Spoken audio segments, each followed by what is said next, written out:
മോദി വിശ്വഗുരുവാണ് എന്ന് സമ്മതിക്കാൻ ഇന്ത്യയിലെ വിവേകമുള്ള ജനങ്ങൾക്ക് ഒന്നും കഴിയുന്നില്ല. എന്നാൽ മോദിയുടെ മന്ദഭക്തരാകട്ടെ എന്തൊക്കെ സംഭവിച്ചാലും മോദി വിശ്വഗുരുവാണ് എന്ന ഉറച്ച വിശ്വാസത്തിലാണ്.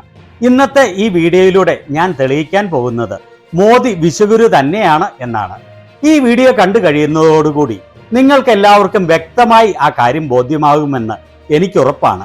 ഈ ഇൻട്രൊഡക്ഷൻ മാത്രം കണ്ടുകൊണ്ട് വീഡിയോ ബാക്കി കാണരുത് എന്ന് വിചാരിക്കാതെ മുഴുവൻ കണ്ടെങ്കിൽ മാത്രമേ സത്യമെല്ലാം ബോധ്യമാവൂ എന്ന് ഓർമ്മപ്പെടുത്താൻ ആഗ്രഹിക്കുകയാണ്. ഇത് മുഴുവൻ കേൾക്കാൻ വളരെ രസകരമായിരിക്കും. നിങ്ങൾക്ക് അല്പം പോലും ബോറടിക്കുകയില്ല എന്ന് ഞാൻ ഉറപ്പു നൽകുകയാണ്. അതുപോലെ ചാനൽ സബ്സ്ക്രൈബ് ചെയ്യാത്തവർ സബ്സ്ക്രൈബ് ചെയ്യണമെന്ന് അഭ്യർത്ഥിക്കുകയാണ്. ഈ ജൂൺ 15 മുതൽ 17 വരെ കാനഡയിൽ വെച്ച് G7 സമ്മിറ്റ് നടക്കുകയാണ്. ലോകത്തിലെ ഏറ്റവും ശക്തരായ 7 രാജ്യങ്ങളുടെ ഗ്രൂപ്പാണ് G7 എന്ന് പറയുന്നത്.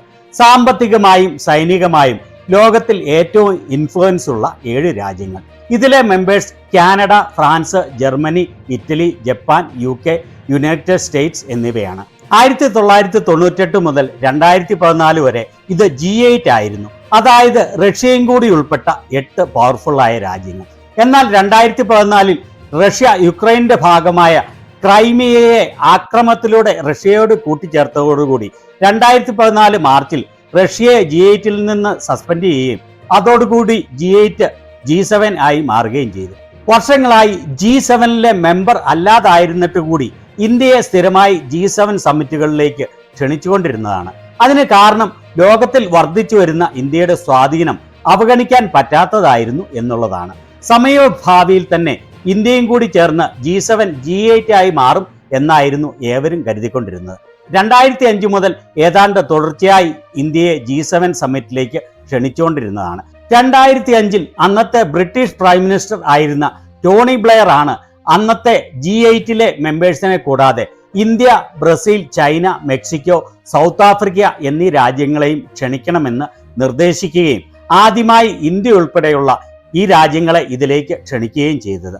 പിന്നീട് അങ്ങോട്ട് തുടർച്ചയായി ഇന്ത്യക്ക് ക്ഷണം ഉണ്ടായിരുന്നതാണ്. എന്നാൽ ഇപ്പോൾ ചരിത്രമെല്ലാം തിരുത്തിക്കുറിച്ച് വിശ്വഗുരുവിന്റെ കീഴിൽ ആദ്യമായി ഇന്ത്യയെ G7 സമ്മിറ്റിലേക്ക് ക്ഷണിച്ചില്ല. 6 വർഷത്തിനിടെ ആദ്യമായാണ് ഇന്ത്യയില്ലാതെ ഒരു G7 സമ്മിറ്റ് നടക്കാൻ പോകുന്നത്. ഇന്ത്യയിലെ മാധ്യമങ്ങളൊക്കെ ഇത് റിപ്പോർട്ട് ചെയ്ത രീതി വളരെ രസകരമാണ് എന്ന് പറയാതെ വയ്യ.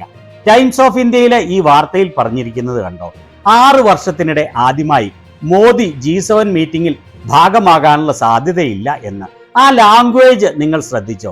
6 വർഷത്തിനിടെ ആദ്യമായി മോദി G7 മീറ്റിംഗിന്റെ ഭാഗമാകാനുള്ള സാധ്യതയില്ല. അല്ലാതെ 6 വർഷത്തിനിടെ ആദ്യമായി മോദിയെ G7 മീറ്റിംഗിലേക്ക് ക്ഷണിച്ചില്ല എന്നല്ല എഴുതിയിരിക്കുന്നത്. പിന്നെ തുടർന്ന് വാർത്തയിലെ 2ാമത്തെ സെന്റൻസിൽ പറഞ്ഞിരിക്കുന്നത് ഇതുവരെ കാനഡയിൽ നിന്നും ഔദ്യോഗികമായി മോദിക്ക് ക്ഷണം ലഭിച്ചിട്ടില്ല. പക്ഷേ എല്ലാ സാധ്യതയും വെച്ച് മോദി കാനഡയിലേക്ക് ക്ഷണം ലഭിച്ചാലും പോകാനുള്ള സാധ്യതയില്ല എന്ന്. എങ്ങനെയുണ്ട് ഇന്ത്യയിലെ മോദി മീഡിയകളുടെ റിപ്പോർട്ടിംഗ്? അതായത് മോദി പങ്കെടുക്കാനുള്ള സാധ്യതയില്ല എന്ന്, അല്ലാതെ മോദിയെ ഇതിലേക്ക് ക്ഷണിക്കാത്തതല്ല എന്ന വസ്തുത സത്യസന്ധമായി റിപ്പോർട്ട് ചെയ്യാൻ ഇവർക്ക് നട്ടലില്ല. ഇവിടെ ന്യൂസ് 18 വാർത്ത കൊടുത്തിരിക്കുന്നത് മോദി G7 പങ്കെടുക്കാൻ സാധ്യതയില്ല, 6 വർഷത്തിനിടെ ആദ്യമായാണ് മോദി ഇത് മിസ് ചെയ്യുന്നത് എന്ന്. കൊള്ളാമല്ലോ അല്ലേ? വലിയ ഒരു മോദി ഭക്തനായ ഇന്ത്യ ടുഡേയുടെ രാഹുൽ ശിവശങ്കറിന് ഇത് അല്പം പോലും ഇഷ്ടപ്പെട്ടില്ല. വളരെ വേദനയോടെ ഹൃദയം തകർന്ന് അയാൾ എക്സിൽ കുറിച്ചത് ഇങ്ങനെയാണ്: ഭയങ്കരം, ലോകത്തിലെ 4ാമത്തെ വലിയ സാമ്പത്തിക ശക്തിയുടെ പ്രധാനമന്ത്രി G7 സമ്മിറ്റിൽ പങ്കെടുക്കില്ല. 2019 ശേഷം ഇത് ആദ്യമായാണ് ലോകത്തിലെ ശക്തരായ 7 രാജ്യങ്ങളുടെ G7 മീറ്റിംഗിൽ ഇന്ത്യ പങ്കെടുക്കാതിരിക്കുന്നത്. എന്നാൽ വിദേശ മാധ്യമങ്ങൾ ഇത് റിപ്പോർട്ട് ചെയ്തത് എങ്ങനെയാണ് എന്ന് കണ്ടുകൊള്ളൂ. ഒന്നല്ല, പല വിദേശ മാധ്യമങ്ങൾ റിപ്പോർട്ട് ചെയ്ത കാര്യമാണ് വ്യക്തമായി കാണിക്കുന്നത്. അമേരിക്കൻ മാധ്യമം ബ്ലൂംബർഗിന്റെ റിപ്പോർട്ടിൽ വ്യക്തമായി പറഞ്ഞിരിക്കുന്നു മോദിയെ G7 സമ്മിറ്റിലേക്ക് ക്ഷണിച്ചിട്ടില്ല എന്ന്. Modi not invited. കനേഡിയൻ മാധ്യമം ടൊറന്റോ സ്റ്റാർ പറഞ്ഞിരിക്കുന്നത് ഒരു നേതാവ് ശ്രദ്ധേയമായി കാനഡയിൽ വെച്ച് നടക്കുന്ന G7 നേതാക്കളുടെ സമ്മിറ്റിൽ ഉണ്ടാവില്ല എന്ന്. മോദി കണ്ണും പൊത്തിപ്പിടിച്ച് കരയുന്ന ഒരു ചിത്രവും പങ്കുവെച്ചുകൊണ്ടാണ് അവർ ഇത് റിപ്പോർട്ട് ചെയ്തിരിക്കുന്നത്. മോദിയെ മനഃപൂർവ്വം ഒഴിവാക്കിയത് ഇന്ത്യക്ക് അവഗണിക്കാനാവാത്ത വലിയ ഒരു ഡിപ്ലോമാറ്റിക് തിരിച്ചടിയാണ് എന്നാണ് പറഞ്ഞിരിക്കുന്നത്.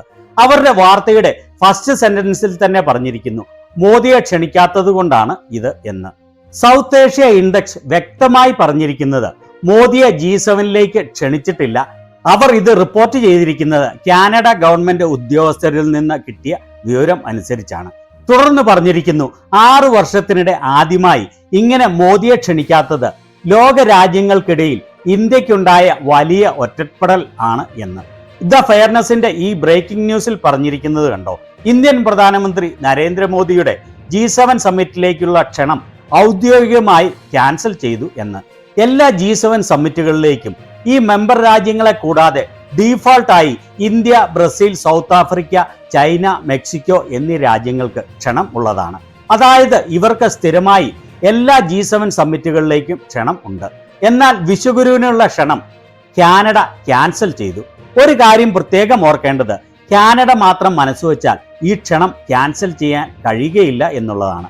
കാരണം സ്ഥിരമായി ക്ഷണിക്കുന്ന ഈ അഡീഷണൽ 5 രാജ്യങ്ങളെ G7 കുടുംബത്തിലെ അംഗമായാണ് എല്ലാ G7 രാജ്യങ്ങളും കാണുന്നത്. എവിടെ വെച്ച് സമ്മിറ്റ് നടക്കുന്നു എന്നുള്ളത് വലിയ പ്രസക്തിയുള്ള കാര്യമല്ല. കല്യാണം എവിടെ വെച്ച് നടന്നാലും കുടുംബത്തിലെ എല്ലാ ബന്ധുക്കൾക്കും ന്യായമായും ക്ഷണം ലഭിക്കണം. അതായത് ഈ G7 ഗ്രൂപ്പിലെ മറ്റ് രാജ്യങ്ങൾ കൂടി സമ്മതിച്ചുകൊണ്ടാണ് മോദിക്കുള്ള ക്ഷണം ക്യാൻസൽ ചെയ്യാൻ തീരുമാനമെടുത്തത് എന്ന് സാരം. ലോകത്തിലെ ഏറ്റവും ശക്തരായ 7 രാജ്യങ്ങൾ മോദിയെ പൂർണ്ണമായി കൈവിട്ടു എന്ന് അർത്ഥം. ഓർക്കണം, ജോർജിയ മെലോണിയുടെ ഇറ്റലിയും G7 മെമ്പറാണ് എന്ന്. മോദിയുടെ മന്ദഭക്തർക്കെല്ലാം ഇന്ത്യക്ക് വേണ്ടി ജീവൻ ബലികഴിച്ച രാജീവ് ഗാന്ധിയുടെ പത്നി സോണിയാഗാന്ധി ഇറ്റലിക്കാരിയാണ്. എന്നാൽ ഇറ്റലിക്കാരിയാണെങ്കിൽ ജോർജിയ മെലോണിയെ പോലെ ആയിരിക്കണം എന്നാണ് അവർ എപ്പോഴും പറയുന്നത്. അതായത് മെലോണി മന്ദഭക്തരുടെ പോറ്റമ്മയാണ്. അങ്ങനെയുള്ള മെലോണി പോലും മോദിയെ ഇതിൽ നിന്ന് മനഃപൂർവ്വം ഒഴിവാക്കുന്നതിന് സമ്മതിച്ചു എന്ന് പറഞ്ഞാൽ എത്ര വലിയ നാണക്കേടാണ് എന്ന് ഓർക്കണം. യൂട്യൂബ് റൂട്ടേഴ്സ്, മെലോണി നിങ്ങളും ഇത്ര വലിയ ചതി ചെയ്യുമെന്ന് സ്വപ്നത്തിൽ പോലും വിചാരിച്ചില്ല എന്നാണ് മോദി മെലോണിയോട് പറയാൻ ആഗ്രഹിക്കുന്നത്. ഏതായാലും ഇതൊന്നും വിശ്വഗുരുവിനെ കുലുക്കരുത് എന്ന് പറഞ്ഞുകൊണ്ട് കേരളത്തിലെ കോൺഗ്രസ് എക്സിൽ കുറിച്ചിരിക്കുന്നത് വളരെ അർത്ഥവത്താണ്. നന്ദിയില്ലാത്ത G7നെയും G20യെയും അവരുടെ രാഷ്ട്രീയ കളികളിൽ പരാജയപ്പെടുത്തുന്നതിനു വേണ്ടി നമ്മുടെ വിശ്വഗുരു നരേന്ദ്രജി അതിന് പ്രതികാരമായി G1 ആരംഭിക്കുന്നതും അതിൽ നമ്മുടെ GA അല്ലാതെ മറ്റാരെയും ചേരാൻ സമ്മതിക്കുകയും ഇല്ല. ഇത് മറ്റൊരു മാസ്റ്റർ സ്ട്രോക്ക് നിമിഷമാണ്. മുൻ കനേഡിയൻ പ്രധാനമന്ത്രി ജസ്റ്റിൻ ട്രൂഡോ രാജിവെക്കാനുള്ള സന്നദ്ധത അറിയിച്ചപ്പോൾ അത് മോദിയുടെ മാസ്റ്റർ സ്ട്രോക്ക് ആണ്, മോദിയാണ് ജസ്റ്റിൻ ട്രൂഡോയെ രാജിവെപ്പിച്ചത് എന്നായിരുന്നു മന്ദഭക്തർ പറഞ്ഞു വരുത്തിയിരുന്നത്. അപ്പോഴാണ് മോദിക്ക് കാനഡയിൽ നിന്നും ഈ തിരിച്ചടി ലഭിക്കുന്നത്. നിങ്ങൾ ഓർക്കുന്നുണ്ടാവാം, മോദി ഓപ്പറേഷൻ സിന്ദൂരിൽ നിന്ന് ലാഭം ഉണ്ടാക്കുന്നതിനു വേണ്ടി പല സംസ്ഥാനങ്ങളിൽ നടന്ന് വിളിച്ചു പറഞ്ഞത് ലോകത്തെയെല്ലാം പാകിസ്ഥാന്റെ തനിസ്വരൂപം വെളിപ്പെടുത്തുന്നതിനു വേണ്ടിയും ഇന്ത്യയുടെ ഭാഗം വ്യക്തമാക്കുന്നതിനു വേണ്ടിയും സർവകക്ഷി സംഘത്തെ ലോകത്തിലെ പല രാജ്യങ്ങളിലേക്ക് അയച്ചിരിക്കുകയാണ്. അതുവഴി അവർ പാകിസ്ഥാന്റെ ഇടപാട് തീർക്കുമെന്നും മോദിയുടെ യശസ് വാനോളം ഉയർത്തുമെന്നും. എന്നാൽ അതിന്റെ യഥാർത്ഥ ഫലം എന്താണ് എന്ന് ഇതിൽ നിന്ന് വളരെ വ്യക്തമായല്ലോ.